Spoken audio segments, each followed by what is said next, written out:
Kids care emergency children hospital ఆరోగ్యమైన ప్రారంభం భరోసా NICU సంరక్షణలో ఖలీల్వాడి నిజామాబాద్.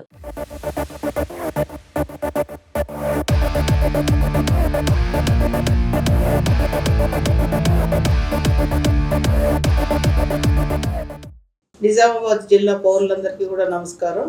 ఎప్పటిలాగానే ఈసారి కూడా నేషనల్ లోక్ అదాలత్ ఈ నెల 21వ తేదీన జిల్లా కోర్టులలో, జిల్లా వ్యాప్తంగా ఉన్న కోర్టులలో కూడా జరపబడుతుంది. ఎప్పుడు చెప్పినట్టుగానే సివిల్ అండ్ క్రిమినల్ కేసెస్లో ఎవరైతే రాజీ పడాలని అనుకుంటున్నారో కక్షిదారులు, వారు ఆ రోజు జిల్లా కోర్టులకి వచ్చి వారి యొక్క కేసులను సెటిల్ చేసుకోవచ్చు. వాళ్ళకి కేసు సెటిల్మెంట్ అయినప్పుడు అవార్డు కూడా లోక్ అదాలత్లు ఇస్తాయి. ఆ అవార్డు మీద ఎటువంటి అప్పీల్ కానీ ఎటువంటి ఫర్దర్గా దాని మీద వెళ్ళడానికి లేదు. అది ఫైనల్ వర్డిక్ట్గా నిలిచిపోతుంది కాబట్టి ఎవరికి ఏమి ఇబ్బంది లేదు. అదే మామూలు కేసులలో అయితే ఓడిపోయిన వాళ్ళు మళ్ళీ అప్పీల్ చేసుకునే అవకాశం ఉంది హైకోర్టులలో. కానీ లోక్ అదాలత్లో సెటిల్ అయినటువంటి కేసులలో అటువంటి అవకాశం ఏమీ లేదు. తర్వాత ఈ క్రిమినల్ కేసెస్ సంబంధించి ఏంటంటే కాంపౌండబుల్ కేసెస్ అంటే రాజీ పడదగిన నేరాలలో మాత్రమే మేము రాజీ చేయడానికి అనుమతిస్తాము. రాజీ పడలేని నేరాలు కొన్ని ఉంటాయి, అందులో ఎటువంటి అవకాశం ఉండదు.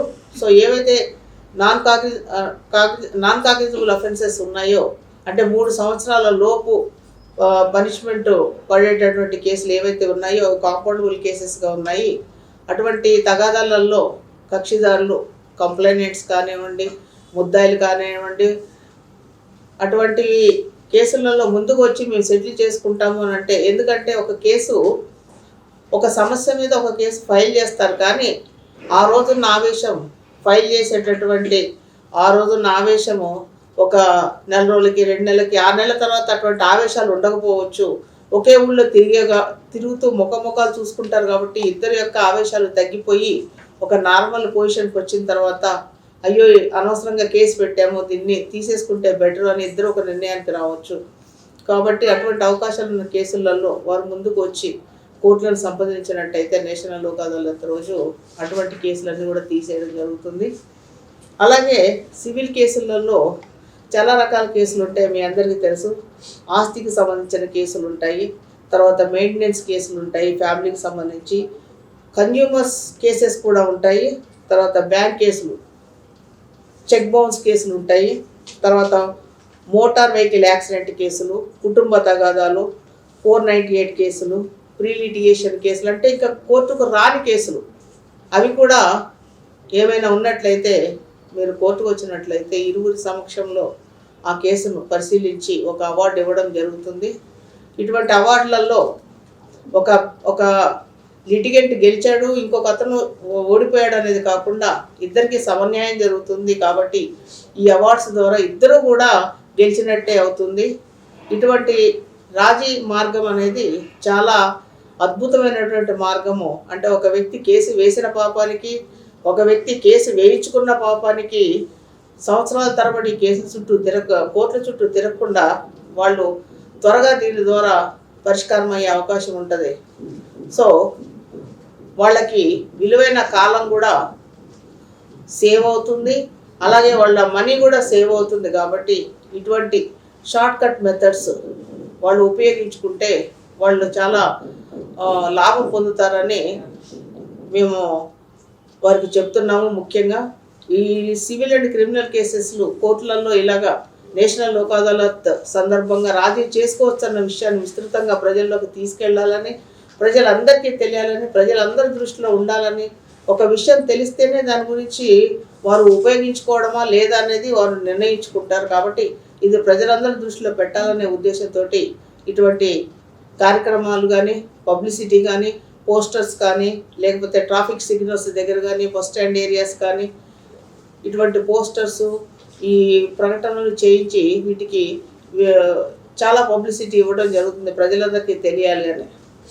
ఈ సందర్భంగా మేము నెక్స్ట్ 21వ తారీఖు డిసెంబర్ జరిగే లోక్ అదాలత్లో మీ అందరికీ తెలుసు పోస్టర్ కూడా మేము రిలీజ్ చేశాము. ఏ తారీఖున ఎక్కడ మనము ఈ కేసులు సెటిల్ చేసుకోవచ్చు అనే విషయం.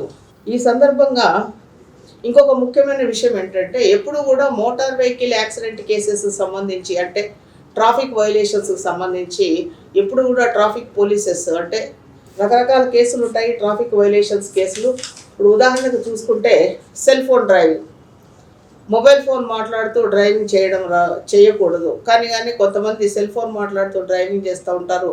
అటువంటి కేసులు కానీ ట్రిపుల్ రైడింగ్, ఒక బైక్ మీద ఇద్దరు మాత్రమే పర్మిట్ చేయబడతారు రైడ్ చేయడానికి, కానీ ఒక్కొక్కసారి ట్రిపుల్ రైడింగ్ ముగ్గురు ఎక్కుతారు.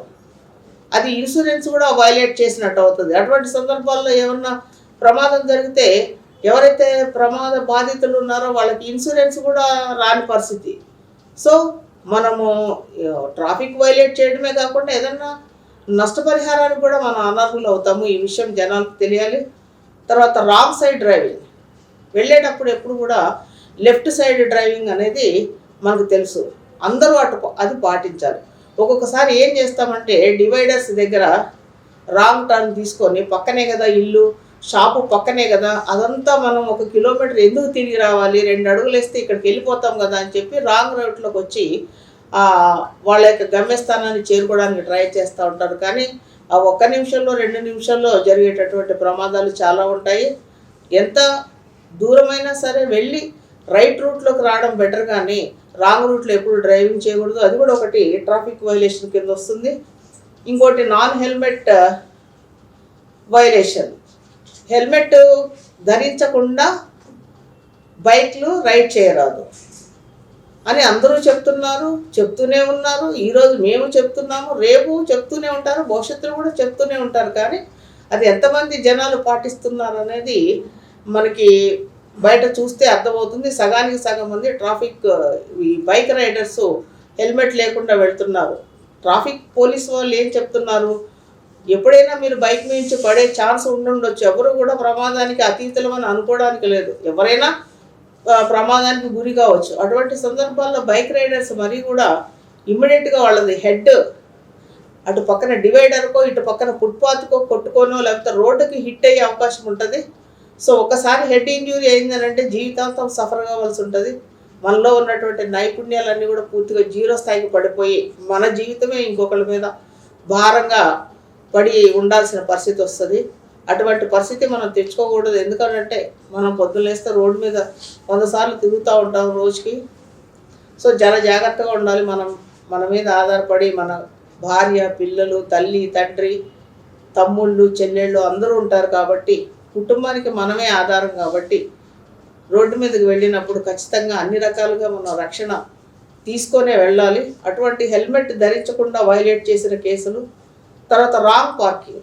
ఈ రాంగ్ పార్కింగ్ ఏంటంటే కొన్ని చోట్ల సిటీలో కానీ టౌన్లో కానీ ట్రాఫిక్ పోలీసెస్ ఐడెంటిఫై చేస్తారు, this is the parking place, ఇది పార్కింగ్ ప్లేస్. కానీ మనం ఏం చేస్తాము, రద్దీ ఉన్న ఏరియాలలో కూడా ఒక 5 నిమిషాలు బండి పెట్టి ఆ పక్క షాప్లోకి వెళ్ళి ఏదన్నా మన పని చూసుకొని వచ్చేద్దాం, ఈ 5 నిమిషాల కోసం తీసుకెళ్ళి ఎక్కడో కిలోమీటర్ దూరంలో పార్కింగ్ చేయడం ఏంటి అని అనుకుంటాం. కానీ మీరు పార్క్ చేసిన ఒక్క బండి అంత రద్దీలో చాలా యాక్సిడెంట్కి దారి తీయొచ్చు, ఆ ట్రాఫిక్ చాలా ఆగిపోవచ్చు కూడా. సో ఇటువంటి ఇబ్బందులు కలగకుండా మనం ఏం చేయాలంటే ఆ నిర్ణయించబడిన ప్రదేశంలోనే పార్కింగ్ చేయాలి. పార్కింగ్ అనుమతి లేని ప్రదేశాల్లో రాంగ్ పార్కింగ్ చేసినట్లయితే అది కూడా ట్రాఫిక్ వైలేషన్ అవుతుంది.